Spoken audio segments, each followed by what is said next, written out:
ओए भिखारी, तू यहाँ क्या कर रहा? तुझे पता भी है तू कहाँ खड़ा है? तेरी औकात भी है यहाँ का पानी पीने की? साहब औकात की बात मत करिए। आप मुझे नहीं जानते मैं कौन हूँ, नहीं जानते मैं कौन हूँ। शक्ल से भिखारी ही दिख रहा है। जबान संभाल कर बात करो, समझे? तुम्हें नहीं पता मैं कौन हूँ? बाहर निकालो इस भिखारी को। किसने इसे अंदर आने दिया? साहब, आप मुझे नहीं जानते। कोई भी अगर मेरे रास्ते में खड़ा होगा, देख लें। शहर का सबसे महंगा इलाका, जहां सूरज आग बरसा रहा था, उसी जानलेवा गर्मी के बीच खड़ा था द ग्रैंड विजियर होटल, अमीरों का महल। बाहर करोड़ों की गाड़ियां चमक रही थी और गेट पर खड़ा था अयान, पसीने में लथपथ, हलक सूखा हुआ। जेब में 1 रुपया नहीं था और शायद हिम्मत भी जवाब दे रही थी, लेकिन प्यास प्यास इंसान से उसकी झिझक छीन लेती है। उसने एक गहरी सांस ली और उस आलीशान दुनिया में कदम रख दिया। अंदर का नजारा बाहर से बिल्कुल उलट था। ठंडी हवा, झूमरों की चमक, महंगे इत्र की खुशबू और बेहिसाब दौलत।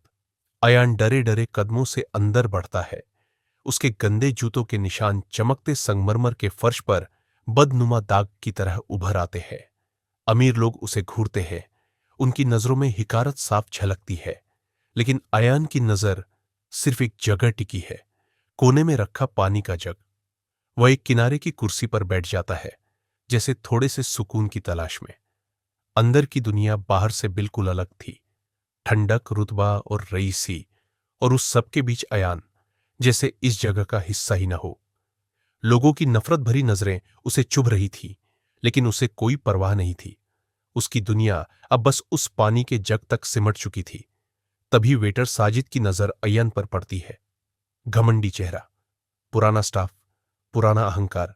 उसका चेहरा गुस्से से तमतमा उठता है और वह तेज कदमों से अयान की ओर बढ़ता है। अयान जैसे ही पानी का गिलास उठाने लगता है, साजिद जोर से, ओए, हाथ नीचे। अयान चौंक जाता है। अयान का हाथ हवा में ही थम जाता है। उसकी आंखों में डर नहीं था, बस एक गहरी मजबूरी थी।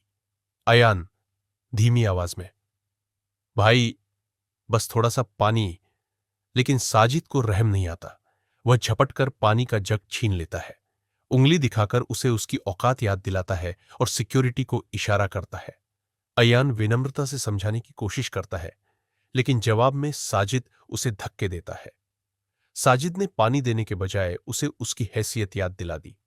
उसने अयान के कपड़ों को देखा और साफ कह दिया, यह कोई सरकारी नल नहीं है। अयान ने बस इतना कहा कि प्यास फकीर और नवाब दोनों को बराबर लगती है, लेकिन अहंकार अंधा होता है। साजिद ने पानी का जग छीन लिया और अयान की प्यास उसी तरह अधूरी रह गई। साजिद झुककर अयान के कान में कुछ कहता है और फिर उसे धक्का देकर कुर्सी से गिरा देता है। साजिद चबाते हुए, तू इस होटल के लायक नहीं है।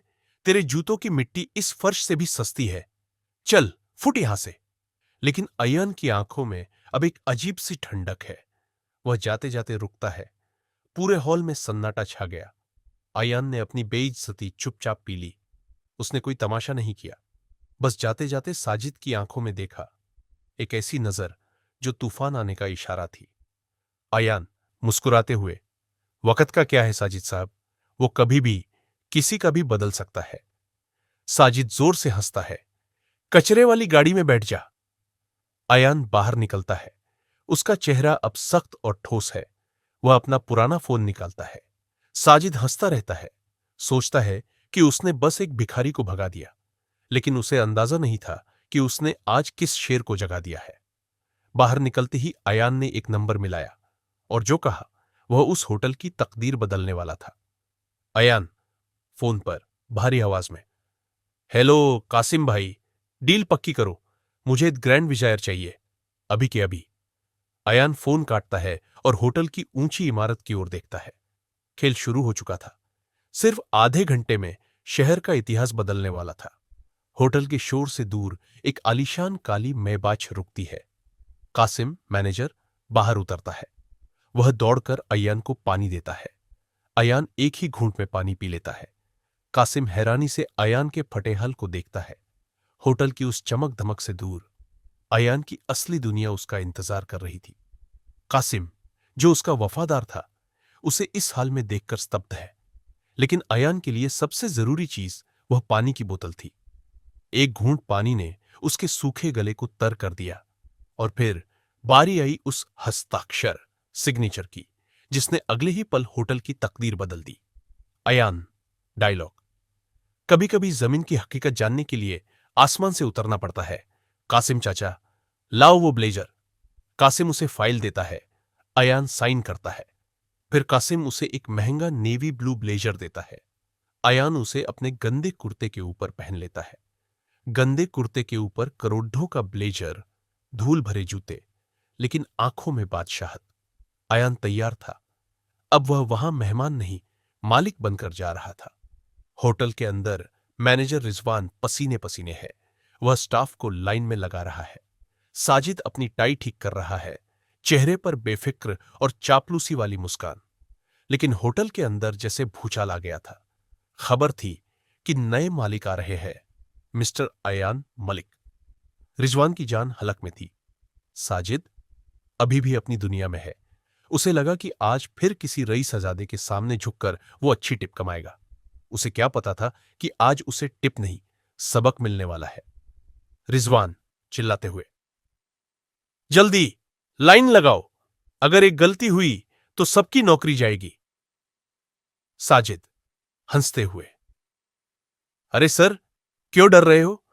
अभी एक कचरे को बाहर फेंका है, होटल एकदम साफ है, नया मालिक खुश ही होगा। होटल के पोर्च में सन्नाटा पसरा है। एक काली मर्सिडीज आकर रुकती है। गार्ड्स एक साथ सलाम ठोकते हैं। दरवाजा खुलता है। कैमरा नीचे है। सबसे पहले दिखते हैं वही गंदे पुराने जूते। फिर कैमरा धीरे धीरे ऊपर उठता है, वही मटमैला कुर्ता, और फिर वह शाही ब्लेजर। अयान काला चश्मा लगाए गाड़ी से बाहर निकलता है। और फिर वह घड़ी आ ही गई। होटल के बाहर सन्नाटा और गहरा हो गया। मर्सिडीज का दरवाजा खुला। पहले जमीन पर पड़े धूल भरे जूते, फिर वह साधारण सा कुर्ता, और आखिर में वो शाही कोट। हुलिया अजीब था, लेकिन चाल में जो ठहराव और रफ्तार थी, उसने सबकी धड़कनें रोक दी। अयान अंदर बढ़ता है। रिवॉल्विंग डोर घूमता है। पूरा स्टाफ सिर झुकाए लाइन में खड़ा है। जूतों की ठक-ठक गूंजती है। अयान सीधा जाकर साजिद के सामने रुकता है। रिवॉल्विंग डोर थमा और अयान उसी शख्स के सामने खड़ा था जिसने कुछ देर पहले उसकी औकात नापी थी। साजिद की नजरें झुकी हुई है, हाथों में स्वागत की थाली और जुबान पर रटे रटाए शब्द। साजिद थाली आगे बढ़ाता है। अयान चश्मा उतारता है। साजिद अब भी चेहरा नहीं देखता। साजिद, वेलकम सर, तशरीफ ला। अयान गंभीर आवाज में, पानी मिलेगा? साजिद झटके से ऊपर देखता है। अयान का चेहरा देखते ही उसके होश उड़ जाते हैं। हाथ कांपता है, थाली छूट जाती है। एसएफएक्स, छनन, कांच टूटने की आवाज, वह आवाज, वह सवाल साजिद के कानों में पिघले शीशे की तरह उतर गया। जैसे ही उसने नजर उठाई, उसके पैरों तले जमीन खिसक गई। थाली हाथ से छूट गई और उसके साथ ही उसका सारा घमंड भी चकनाचूर हो गया। सामने वही भिखारी खड़ा था, मगर अब वह मालिक था। पूरे हॉल में सन्नाटा। साजिद कांप रहा है। मैनेजर माफिया मांग रहा है। अयान मुस्कुराता है, एक ठंडी खतरनाक मुस्कान। वह साजिद के बेहद करीब आता है। अयान डायलॉग, आंखों में आंखें डालकर, क्यों साजिद, याद आया? तुमने कहा था कचरा फेंकने वाली गाड़ी आएगी, उसमें बैठ जाना। देखो, मैं गाड़ी में बैठकर आ गया। बस फर्क इतना है कि यह गाड़ी कचरा फेंकने नहीं, कचरा साफ करने आई है। साजिद की आंखों में मौत का डर है। अयान उसे ऊपर से नीचे तक देखता है। जिस कचरे को उसने बाहर फेंका था, वही अब पूरे होटल की सफाई करने आया था। और सफाई की शुरुआत साजिद से होने वाली थी। फर्श पर टूटा कांच, बिखरा हुआ जूस। साजिद कांप रहा है। अयान अपनी जेब से वही पुराना सस्ता रूमाल निकालता है, पसीना पोंछता है और उसे साजिद के कंधे पर रख देता है, ठीक वैसे ही जैसे वेटर तौलिया रखते हैं। साजिद झुकने लगता है। होटल के फर्श पर सिर्फ जूस नहीं बिखरा था, साजिद का अहंकार भी बिखर चुका था।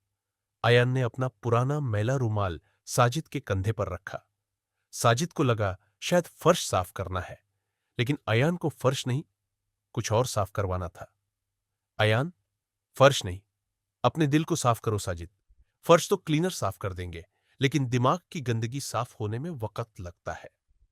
अयान शान से उसी कोने वाली टेबल पर जाकर बैठता है। अपने गंदे जूते टेबल के पायदान पर रख देता है। सबकी नजरें उसी पर टिकी है। अयान, हैरानी कैसी? ये कोट 2 लाख का है और ये कुर्ता 200 का, लेकिन बदन ढकने का काम दोनों बराबर कर रहे हैं, तो फिर इज्जत सिर्फ कोट की क्यों? अयान उंगली से इशारा करता है। साजिद डरे हुए कदमों से पास आता है। अयान खाली गिलास की ओर इशारा करता है। साजिद पानी का जग उठाता है, लेकिन उसके हाथ बुरी तरह कांप रहे हैं। पानी गिलास के बाहर गिरने लगता है। आधे घंटे पहले इसी साजिद ने अयान को पानी देने से मना किया था, और अब जग वही था, प्यास वही थी, बस वक्त बदल चुका था। साजिद के हाथ ऐसे कांप रहे थे जैसे वह पानी नहीं, तेजाब परोस रहा हो। अयान, ठंडे स्वर में, हाथ क्यों कांप रहे हैं साजिद? जग भारी है या तुम्हारे गुनाहों का बोझ? अयान एक घूंट पानी पीता है और साजिद की आंखों में देखता है। अयान, कैसा लगा? यही डर, यही बेइज्जती। आज तुमने एक ग्राहक को नहीं, एक इंसान को ना कहा था। साजिद रोने लगता है, हाथ जोड़ता है। अयान उसे रोकता है। अपनी जेब से एक पुराना 1 रुपये का सिक्का निकालता है और साजिद की हथेली पर रख देता है।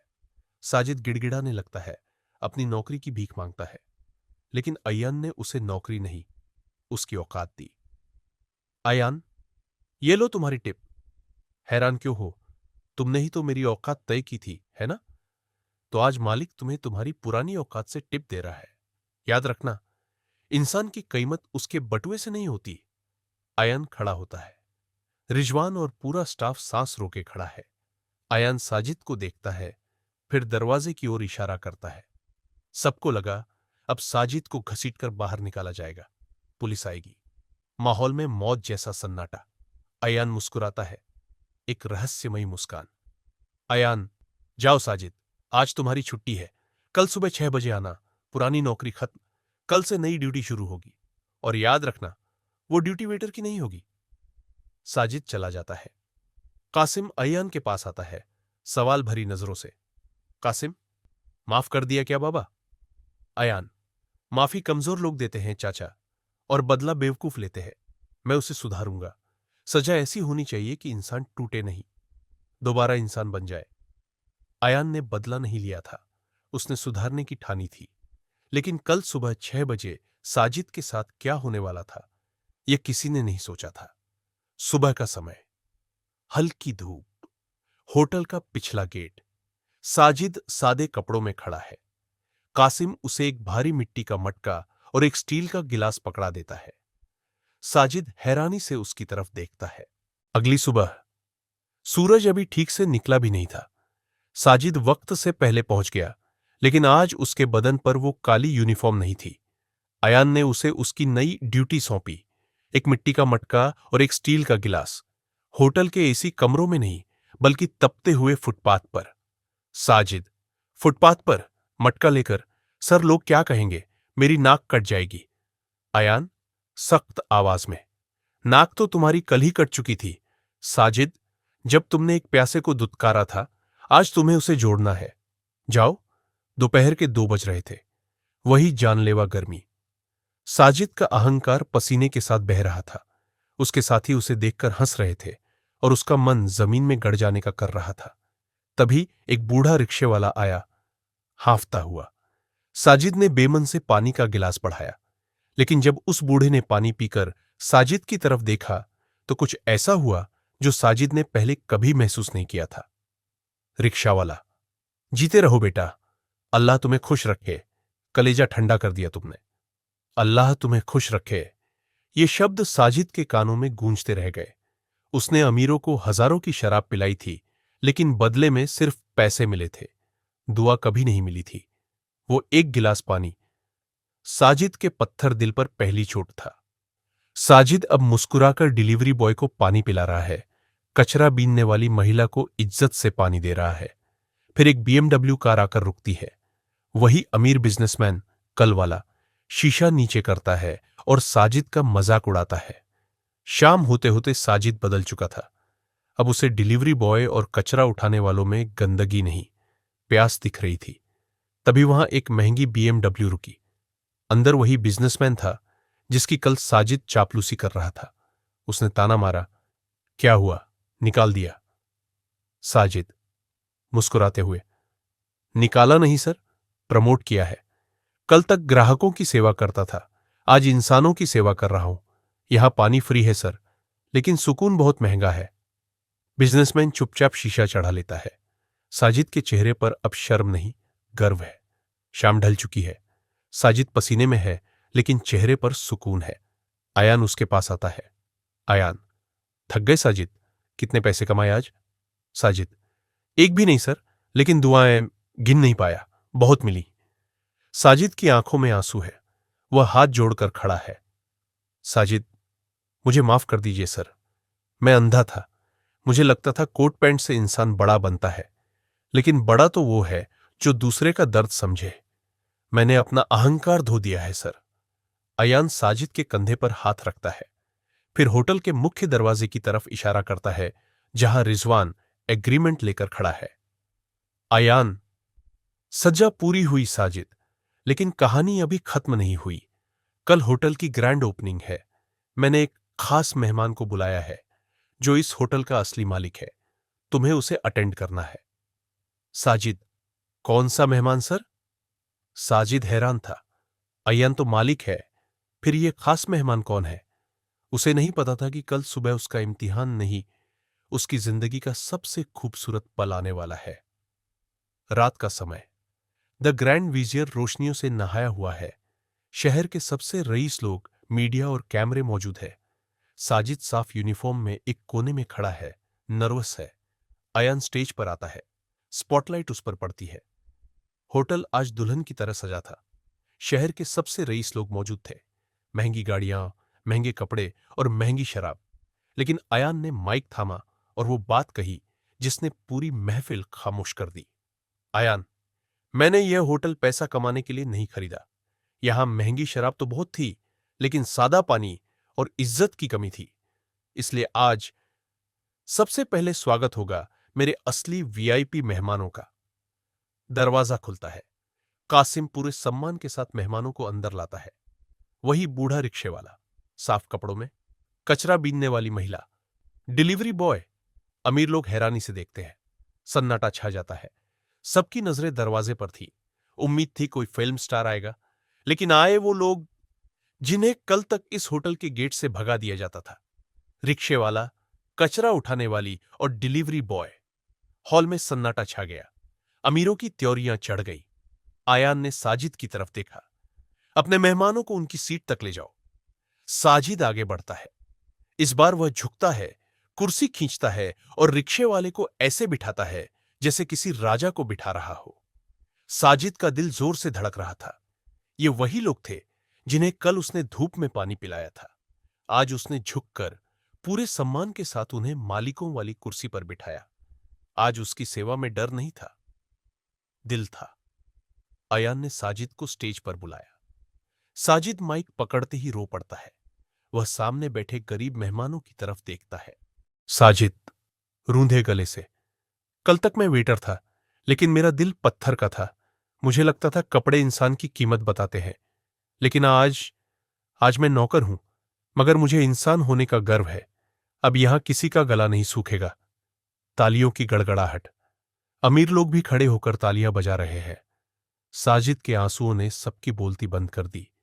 वो तालियां जो पहले सिर्फ रईसों के लिए बजती थीं, आज एक वेटर के इंसान बनने पर बज रही थी।